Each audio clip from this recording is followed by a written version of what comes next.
intéressant pour nous, chargés de relations internationales et autres intervenants dans les établissements d'enseignement, pour en fait réussir à avoir une image, un ensemble de ce qui se passe aujourd'hui dans l'éducation.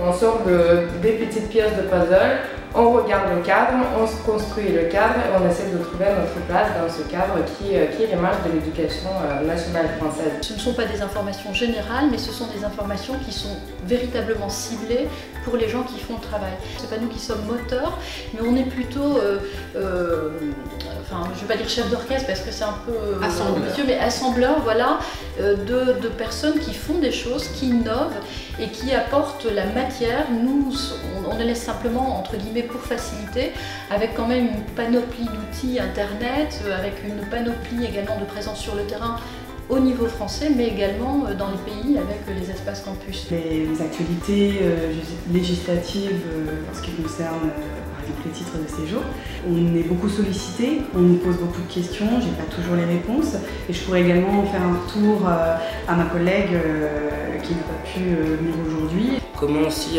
avec ce cadre national, localement, on est aussi en capacité d'insérer au mieux dans un espace social et scolaire aussi l'étudiant qui vient d'un pays étranger pour faire ses études en France.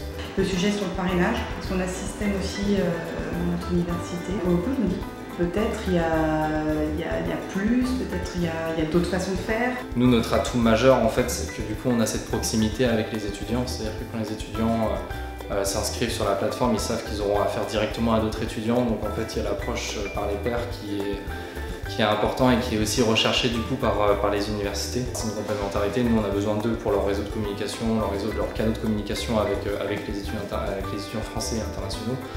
Mais du coup, ils ont aussi besoin de nous.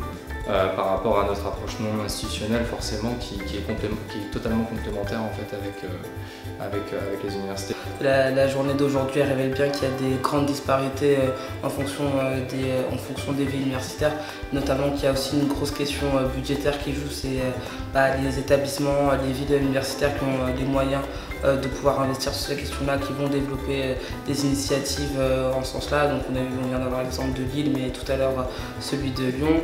Et nous, nous à l'UNEF, ce qu'on va essayer de faire, c'est de pouvoir au mieux harmoniser toutes ces politiques-là, de travailler un petit peu territorialement une expertise très concrète. Il y a eu aujourd'hui la présentation d'un cas de Henri-Lyon qui est très intéressant en soi. On se pose la question comment on arrive aujourd'hui à mobiliser plusieurs acteurs, comment on arrive à trouver les financements, comment on arrive à donner une seule stratégie, ou peut-être plusieurs, mais de façon cohérente, et faire fonctionner tout ce projet qui est quand même assez lourd, on se rend tous compte de ça, mais qui permet aux yeux des étudiants, et non seulement des étudiants, mais des touristes, de voir une image très positive, très claire et très lisible. Je veux dire, ça n'existe pas. Bon, on a bien la CPU, mais encore une fois, à l'instar du forum, ce sont les responsables qui se rencontrent et qui vont échanger à un niveau qui sera probablement moins opérationnel, merci.